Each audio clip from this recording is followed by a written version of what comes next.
Hi, welcome back to the playthrough of the Mr. Pandaria starting zone as me as a monk. Second time I'm going through this.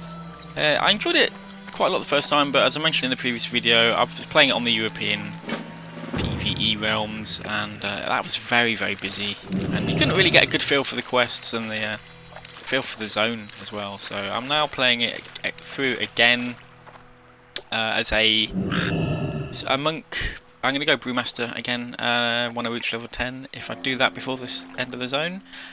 I'm playing it this time on the US PvP realm because it was lowly populated. Also, it was mid-afternoon, so it's going to be a little bit quieter than the European realms.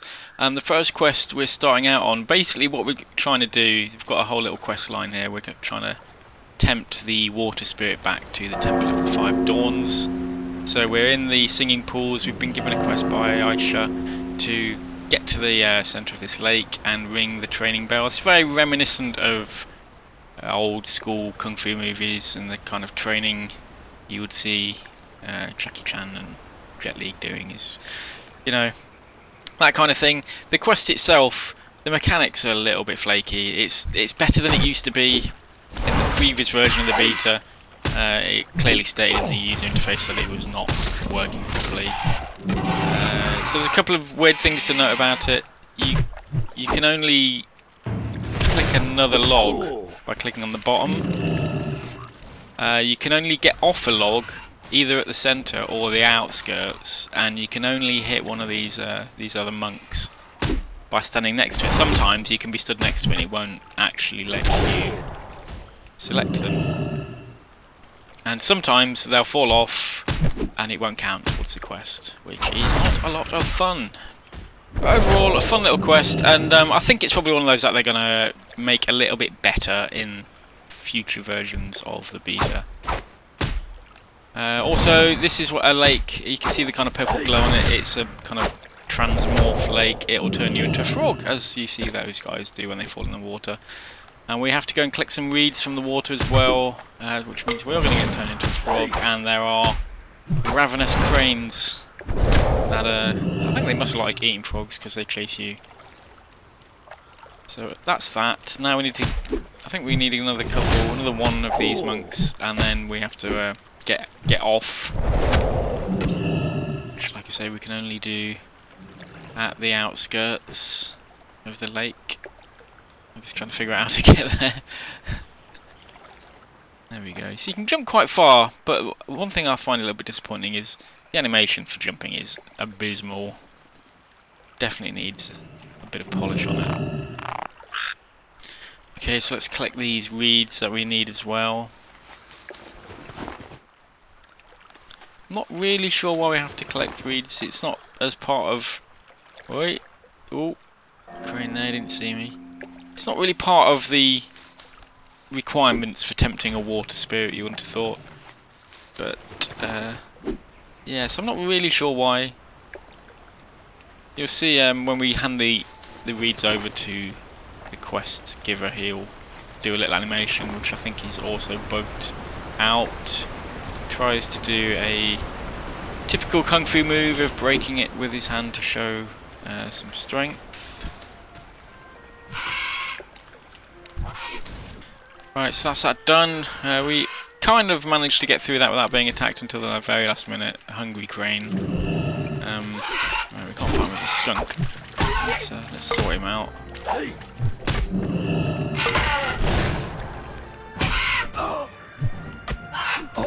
You can see another player there called Failing.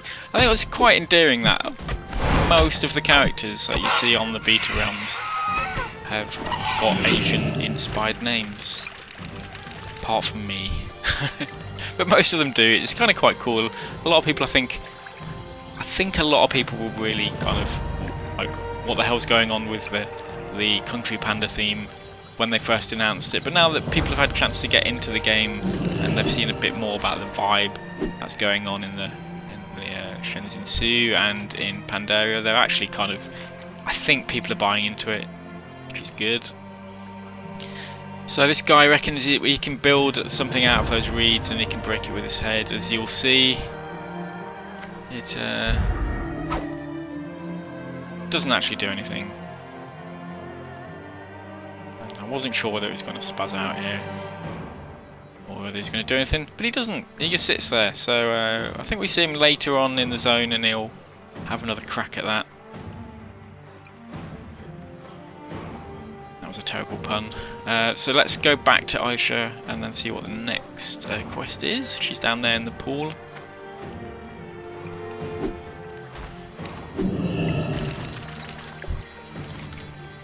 It seems Shu had a play companion when he came to the pools throughout the years. Okay, so we're going to go and find his play companion, which is Old Man Liang.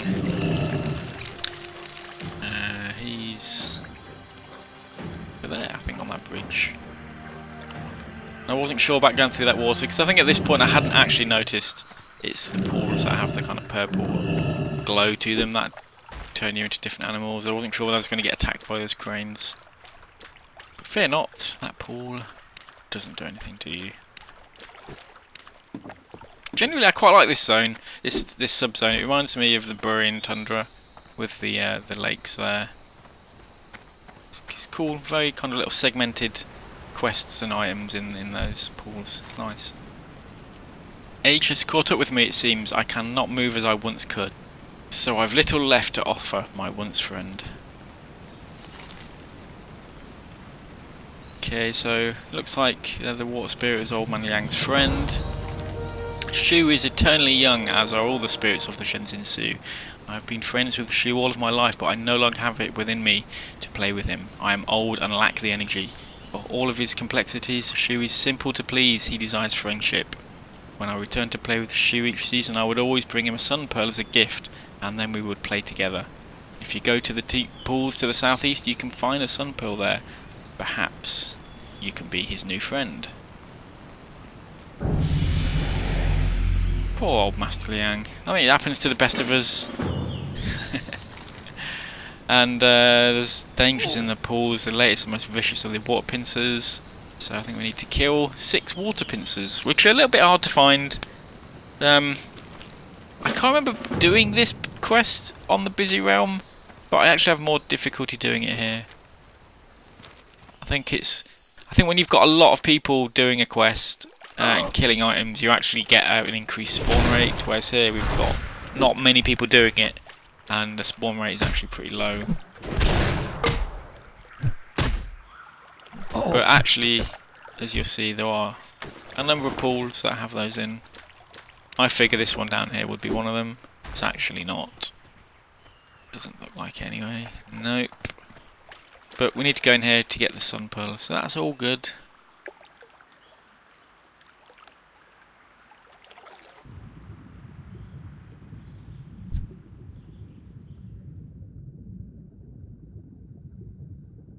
First defeat Fang Shi, who's defending the sun pearl.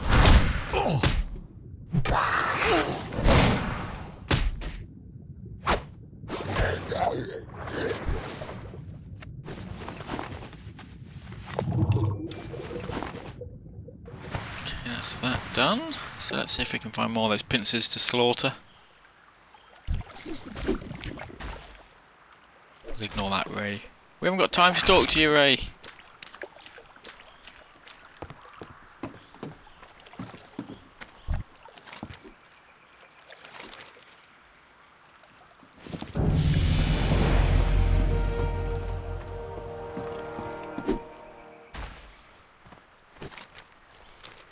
So a lot of these pools around here don't really have much in them, in the way of questing, and I'm wondering if maybe they're going to pad this little area out and put some additional stuff in it, because as you'll see in a minute, there's other pools that do other things. Seems like it's a bit underutilised, but then the quest pacing is actually not too bad. I mean, when we get to the end of this zone, obviously we're not in a guild, we're not using heirlooms or anything like that. We haven't got any levelling increase, but I think we'll probably get to the end of the zone at about level 10 or 11, which I think is intended. I think it's in line with the other starting zones as well, especially the goblin.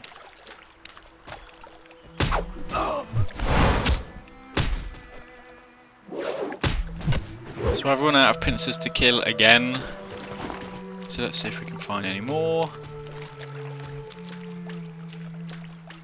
Looks like this pool over here to the south will have some in.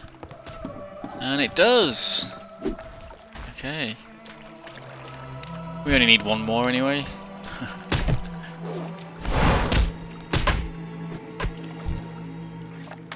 And they go down pretty quick. Which is nice. Oh, we have another purple pool just sitting here on its own. And wow, okay. I'm a little baby crocolisk. See, I kind of I wonder about this because it's been put into the game, isn't it? And it's like it's not used at all. And we have another one here, which is going to turn us into a crane. So that's also pretty nice. And they run pretty quick as well, which is good.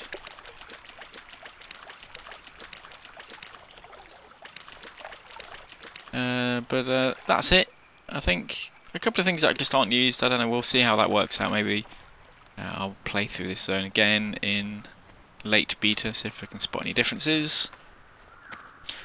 But in the meantime, let's head back to Old Man Liang and that question for the Sting of Learning. Now we have to coax the water spirit into a game. Because all he wants is friendship, isn't it? So we've got the Sun Pearl. We can hopefully be his friend. Pretend we're going to be his friend.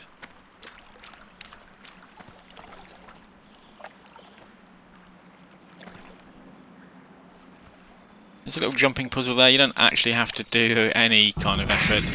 Just stand on the first zone and then it jumps you to the next one automatically, which is a bit of a cop-out, especially seeing some of the work that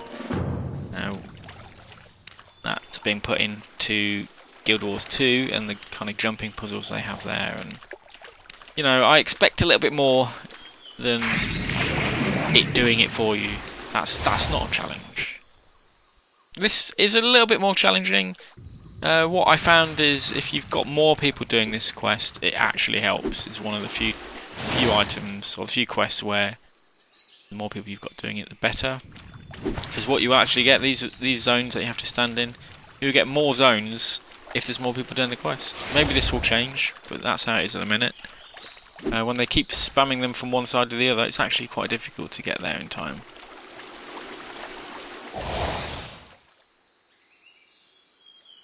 But you only have to get 5, so it's not the end of the world if you miss one. You only have to wait a couple of seconds for the next one.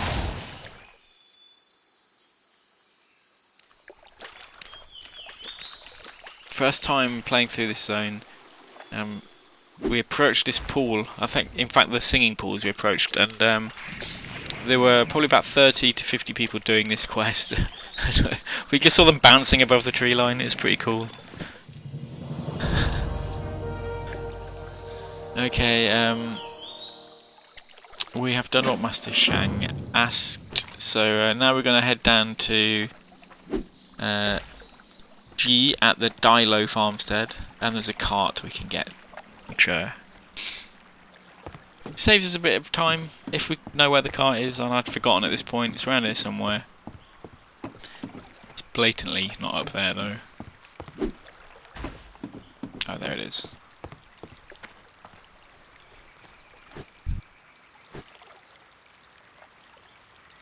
It's kind of like a flight path, but really, really slow.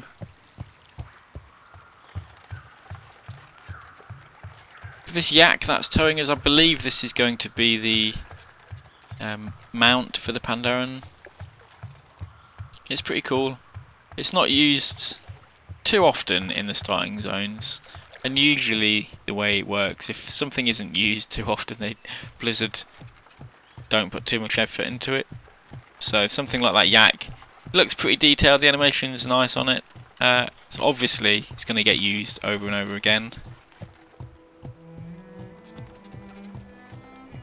Okay, so we're on the way to the Dailo farmstead.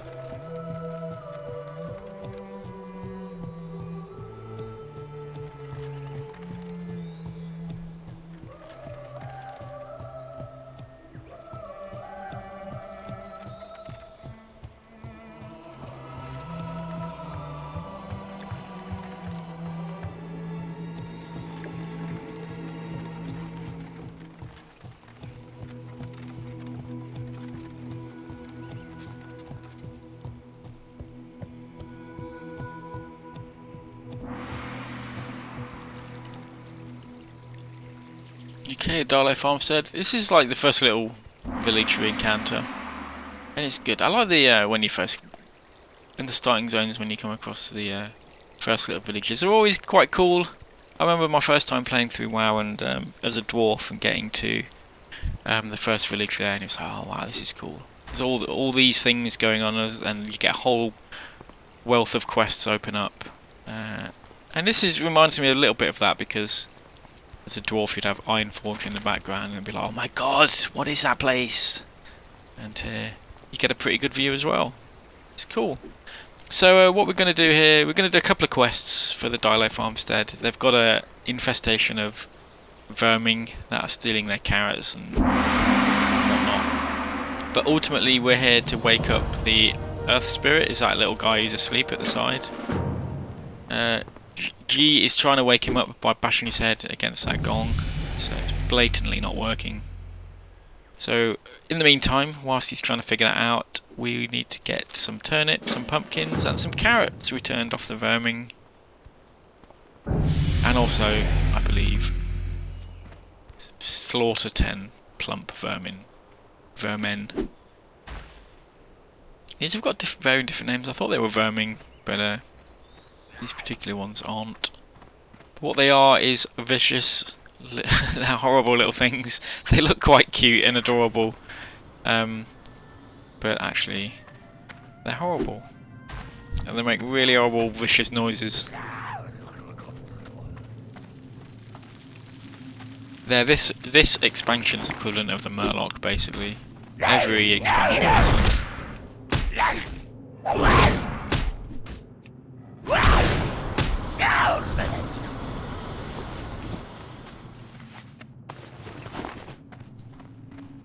But you can't blame them when they've got this massive carrot underground and they're using it as a shrine. That's pretty adorable.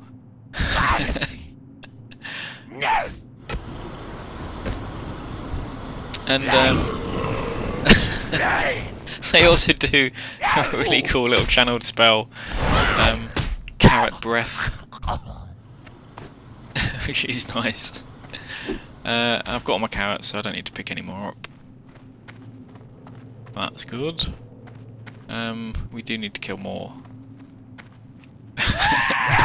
Carrot cruncher. Hadn't noticed that name first playthrough. That's good.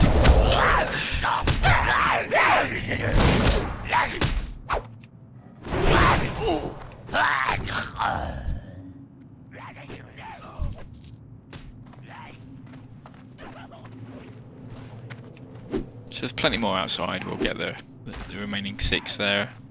We're really here to collect these vegetables.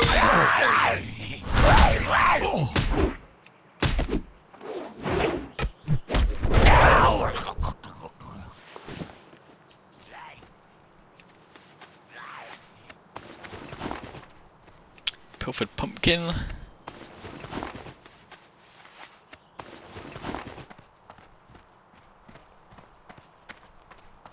You'll know if you've watched the previous 2 episodes. I have like kind of nerdgasmed out about the aesthetic of these zones. I do really like this little farm. It's cool. I think it's partly because there are a number of other farms in the game, and they're all really rubbish. So there's one in, I'm not sure if it's still there, but it used to be in Elwyn Forest, and it was a pumpkin farm, and it had about 3 pumpkins on it. So it's kind of like the worst farm. Maybe they were going through a drought or something, I don't know. But it didn't really feel like a farm, and it only had 1 field. So pretty rubbish. This farm here is a lot better. Really feels like they've got their farming game on. They've got a number of different fields. They've got a lot of crops. And they've got them all laid out in a kind of little Zen style as well, which is nice. But at the minute, I'm actually after some turnips. I don't know where the turnips are, I can't remember. They're around here somewhere. I'm sure they'll turnip in a minute. God. Right, so let's see if we can find them. Nope, I'm not seeing them. Carrots, pumpkins.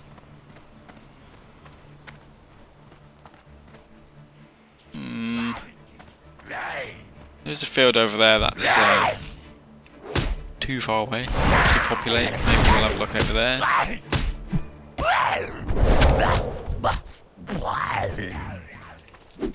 I'm also wondering, we've got the Tillers faction in endgame, which is going to be our own instanced little farm that we can look after as well.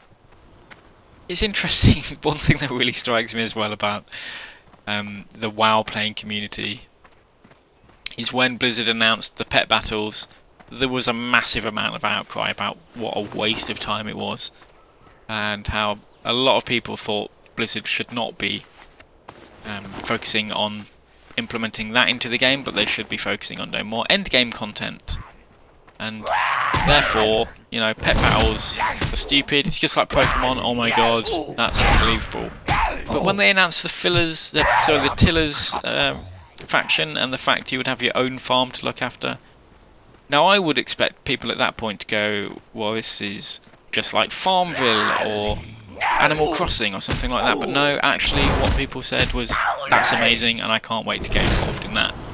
So it just goes to show you the WoW playing community. They're all over the shop. They really don't know what they want, and you know, this is why you have to, I think, trust Blizzard. They know what they're doing with the game. Every now and then they'll get something wrong, but you know, they're only human at the end of the day. The farm instance makes it sound like it's some kind of raid or something. Actually sounds pretty cool. I'm not sure how much time I'm going to spend on it, but it sounds pretty cool. The pet battles I'm probably going to be more into, because I try to collect pets. I've not got a massive amount. I've got like 130. So I'm going to be all over that. I'm not into Pokemon. I'm too old for Pokemon. And I never really got the Pokemon game, and especially not the card game back in the day.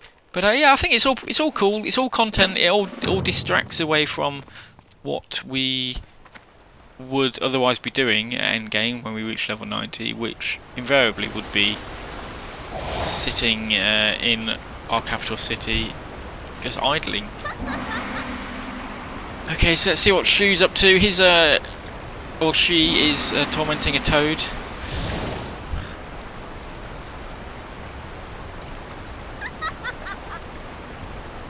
Yeah.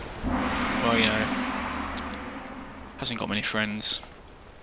So what we're off to now is there's kind of like a boss roaming at the local brewery who's causing havoc. And there's some rice paddies here. So I think again these rice paddies aren't used in the quest line at all. They're just a nice little addition, and I think, like I've just been talking about, it's kind of like the vibe I think we're going to get from when we get to the Tillers. So that's all cool. I can see somebody there fighting Raggis, the verming. I can't really call him a boss, he doesn't actually hit any harder. So we're going to have to wait for him to respawn. Usually takes about a minute. So in the meantime, we're going to collect some discarded wood planks.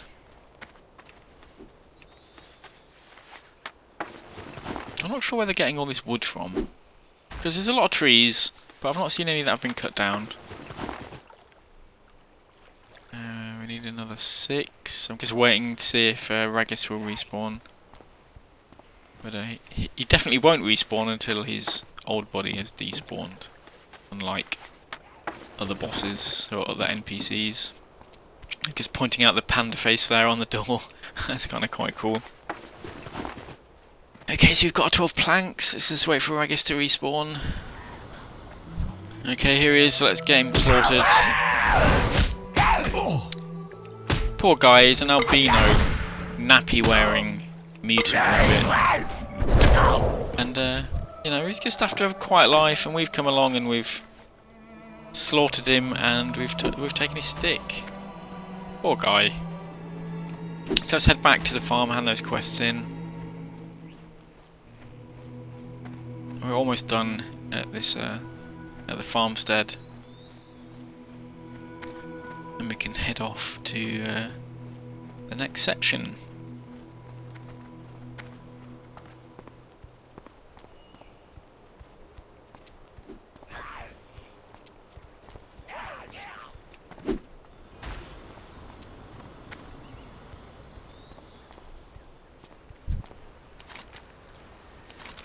Okay, he's got his mallet back.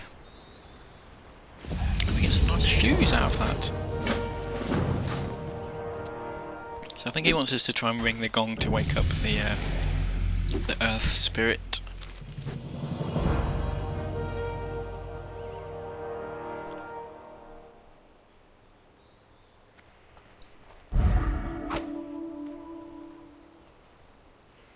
So that time he actually managed to break the plank.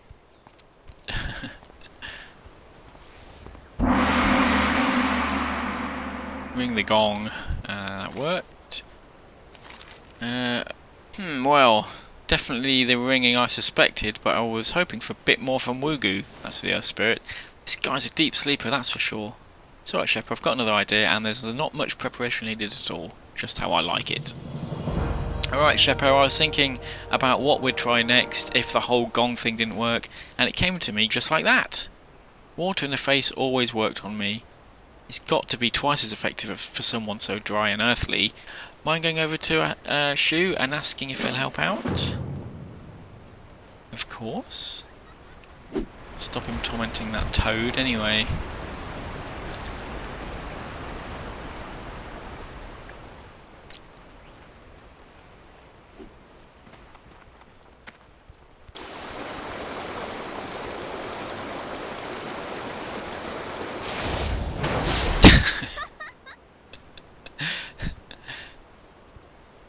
Spirits are kind of cool.